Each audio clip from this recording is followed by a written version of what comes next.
दिल्ली में एक बार फिर से मेयर का चुनाव नहीं पाया। हंगामे के चलते सदन की बैठक स्थगित हो गई। आम आदमी पार्टी ने आरोप लगाया कि बीजेपी संविधान को नहीं मानती, वह सिर्फ गुंडागर्दी में भरोसा करती है। दिल्ली के डिप्टी सीएम और आप नेता मनीष सिसोदिया ने कहा कि वह बीजेपी को गैर कानूनी कार्यों के विरोध में हम सुप्रीम कोर्ट में अपील करेंगे। ये लगातार तीसरी बार है जब मेयर का चुनाव नहीं हो सका।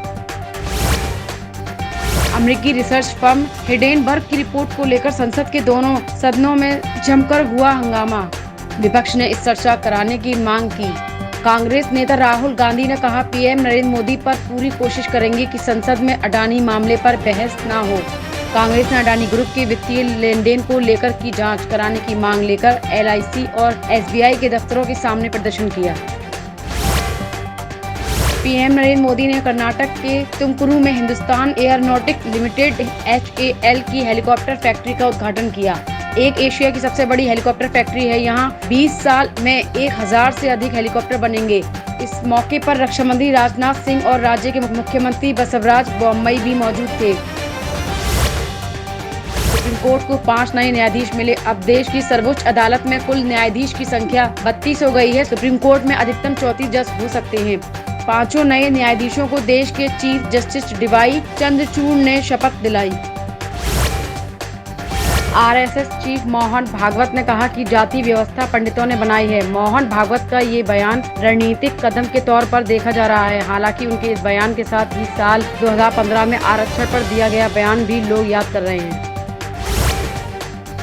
राजस्थान के बाड़मेर में योग गुरु रामदेव के खिलाफ FIR दर्ज हुई। आरोप है कि जिले में संतों की बैठक में रामदेव ने कथित रूप से शत्रुता को बढ़ावा देने और धार्मिक भावनाओं को ठेस पहुंचाने वाला बयान दिया। पुलिस के मुताबिक एक स्थानीय निवासी की शिकायत के आधार पर रामदेव के खिलाफ FIR दर्ज की गई है।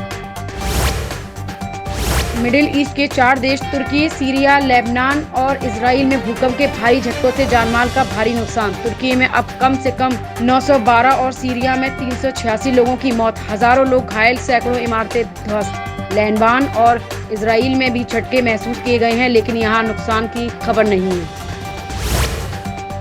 तुर्की और सीरिया में भूकंप से भारी तबाही के बीच नीदरलैंड के scientist Frank Hoogerbeets tweet viral हो रहा है। फ्रैंक ने ये ट्वीट 3 फरवरी को किया था। इसमें उन्होंने लिखा था, साउथ सेंट्रल तुर्की, जॉर्डन, सीरिया और लेबनान में 7.5 तीव्रता का भूकंप आ सकता है। भारत भूकंप से बुरी तरह प्रभावित तुर्की की मदद के लिए राहत सामग्री के साथ खोजी और बचाव दल को भेजेगा। ये जानकारी प्रधानमंत्री कार्यालय PMO ने दी। PMO के मुताबिक जरूरी दवाओं के साथ प्रशिक्षित डॉक्टरों और पैरामेडिक्स के साथ मेडिकल टीमें भी तैयार की जा रही हैं। तुर्की में सोमवार सुबह 30 मिनट में 3 बड़े भूकंप के झटके महसूस किए गए। पहले भूकंप की तीव्रता 7.8 तीव्रता थी। इसे राजधानी अंकारा, नूरदगी शहर समेत 10 शहरों में भारी तबाही हुई। इसके अलावा सीरिया, लेबनान और इजराइल में भी भूकंप के झटके महसूस किए गए। तुर्की में अब तक 76 लोगों की मौत की पुष्टि हुई है। 440 लोगों को घायल होने की खबर है। वहीं सीरिया में 111 लोग मारे गए हैं, 516 से ज्यादा घायल हुए हैं।